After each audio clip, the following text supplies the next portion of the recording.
When a variant hits 0, every hour of delay is lost revenue. Instead of routing the alert through your internal team, Shopify Flow can notify your supplier directly the moment the variant runs out. Ask Sidekick to build a workflow that triggers when inventory reaches 0 and emails your supplier with the product SKU and variant details. Sidekick drafts the workflow and creates 2 key steps. The trigger is product variant out of stock, so the automation only runs once the variant reaches 0 inventory.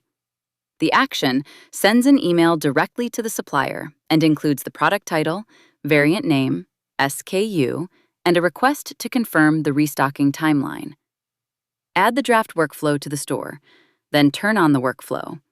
Now watch the product inventory change from 2 units to 0.